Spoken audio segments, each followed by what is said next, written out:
ఇగో ఇట్లా ఉడకబెట్టుకోవాలి. ముక్కలు గోయకోకుండా ఉడకబెట్టుకుంటే ఏంటంటే ఇది పైన ఉన్న బ్లాక్ మొత్తం శుభ్ర క్లీన్ చేసుకోవచ్చు. బోటీని మంచిగా ఇట్లా ఉడకబెట్టుకోవాలి. ఓకేనా? ఇక ఇది ఉడికింది మంచిగా. ఇప్పుడు దీన్ని క్లీన్ చేయాలి. ఇదిగోండి ఇట్లా క్లీన్ చేసుకోవాలి. ఇక ఇట్లా తెల్లగా అవుతుంది ఇదంతా. ఇదిగోండి ఇదంతా పోయి ఇట్లా అవుతుంది. ఇట్లా చేసుకోవాలి నీట్గా. ఇది తినడం ఈజీగా కానీ చేసుకుంటాం చాలా కష్టం. ఇట్లా గీకి మొత్తం వచ్చేస్తుంది. ఉడకబెట్టి గీకేయాలి మొత్తం. ఇట్లా వస్తుంది. చూసానా? ఇగోండి ఇట్లా శుభ్రంగా మొత్తం నల్లగా ఉంది కదా, ఇగో తెల్లగా ఇట్లా కడిగేసుకోవాలి. ఓకేనా? ఇట్లా కడిగేసి ఇదంతా తీసి ప్లేట్లో పెట్టుకుంటే ఫ్రెష్గా ఇవ్వండి ఇట్లా ఉంటాయి. ఇంత శుభ్రంగా ఎంత శుభ్రంగా కడుతుంది. ఇదంతా చికాకనే చాలా మంది ఇంత రిస్క్ చేయరు. తినాలనుకుంటే మాత్రం కొంచెం ఓపిక చేయాలి. ఇట్లా కడిగేసుకోవాలి. ఓకే,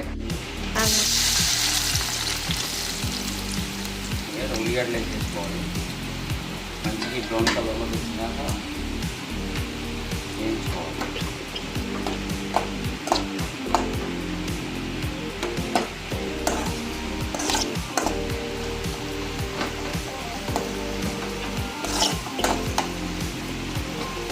ఇవన్నీ ఇట్లా బ్రౌన్ కలర్లో వచ్చినాక ఉల్లిగడ్డలు వేయించుకోవాలి. ఫస్ట్ మనం ముందుగానే నీళ్ళు పెట్టుకున్న అల్లం పేస్ట్ వేసుకోవాలి. అల్లం పేస్ట్ కూడా ఉల్లిగడ్డతో మగ్గితే ఏంటంటే అల్లం వాసన రాకుండా ఉంటుంది, బాగుంటుంది. అల్లం పేస్ట్ ఇక అల్లం వాసన పోవాలి. అల్లం వెల్లిపాయలు, అల్లం మగ్గింది.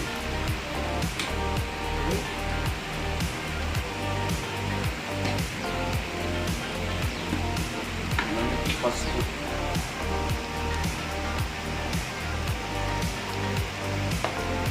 కొంచెం దాంతో పాటు పచ్చిమిరపకాయలు,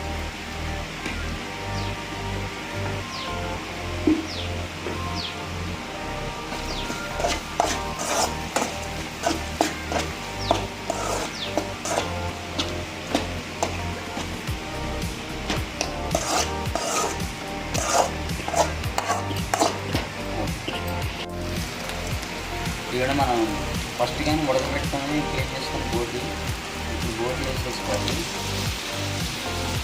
కొంచెం బోటి కూడా నూనెలో వేగితే బాగుంటుంది. అలాగే ఉడికి మొత్తం వచ్చింది. నూనెలో వేసి కొంచెం టేస్టీగా ఉంటుంది, బాగుంటుంది. నీళ్ళేం పోసుకొని అవసరం లేదు. ఎందుకంటే మనకు ఆల్రెడీ దోసకాయలు నీళ్ళు ఉంటాయి కాబట్టి నీళ్ళు అవసరం లేదు. ఇప్పటికే గుమ్మగుమ్మ ఆడిపోయి బోటి కూడా రెడీ అయిపోతుంది. ఇక మధ్య మనం సండేగా నేను ట్రై చేస్తున్నానంటే ఇక సరే ఇష్టం అని చెప్పి ఆదివారం ఆడవాళ్ళకి సెలవు అని చెప్పి నేనే చేస్తున్నాను కదా.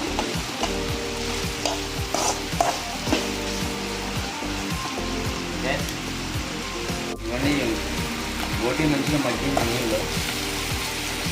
దోసకాయలు వేసేస్తాం. దోసకాయ ముక్కలు కూడా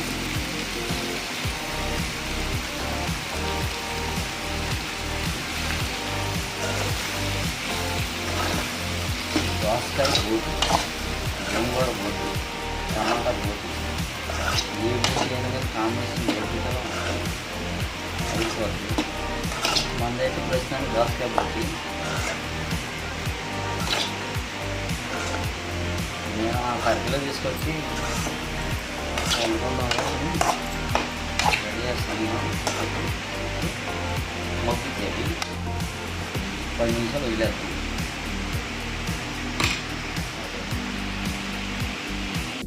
ఇవన్నీ కొంచెం మగ్గింది అని చూద్దాం కూర.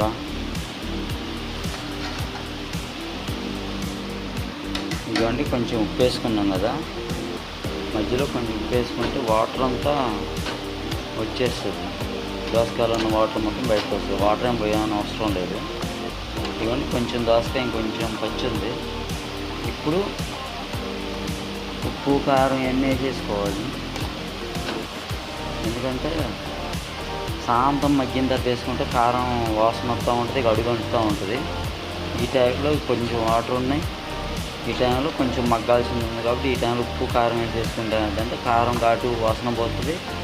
ఈలోపు ఇవి కూడా మగ్గితే గ్రేవీ లెక్క బాగుంటుంది. ఇవన్నీ కొంచెం కారం కొంతమంది ఘాటు తింటారు, కొంతమంది తక్కువ తింటారు. ఎవరు తింటుకోవాలని అది తీసుకోవాలి. నేను కొంచెం తక్కువ వేస్తాను, తినేస్తాను. ఎందుకంటే నేను కొంచెం పచ్చిమిరపకాయలు కూడా వేసాను. దాంతోపాటు ఇంకా స్పూన్ ఉప్పు వేసాను. ఉప్పు కూడా తగినంత మీకు సరిపోయేంత వేసుకోవచ్చు.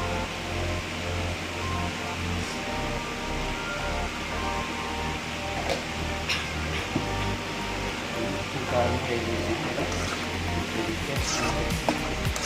ఈ ఘాటు కారం వాసన అంతా పోయేసరికి ఈ కూర అంతా మంచిగా మగ్గిద్ది. ఇంకొక ఆడుతూ ఉంటుంది.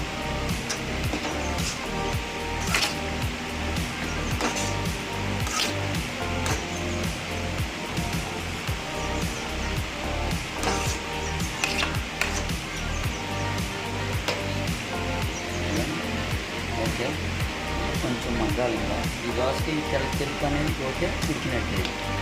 ఉడకాలి చిన్న. మళ్ళీ మూత పెట్టేద్దాం. ఇక మన కూర ఎంత మటుకు వచ్చిందో చూద్దాం. ఇసుక గుమ్మగుమ్మలు ఆడుతుంది.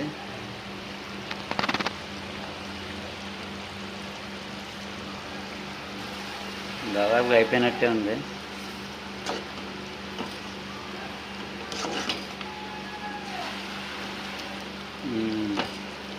అయిపోయింది, మగ్గింది.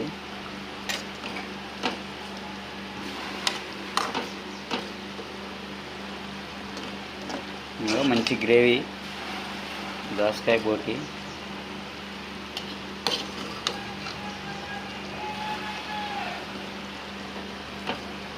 ఇవన్నీ మన కూర రెడీ అయిపోయింది. ఇప్పుడు పల్లెంలో కూడా పోయింది. తింటుంది మా మామ. ఎట్లుందో చెప్పు, ఎట్టుంది?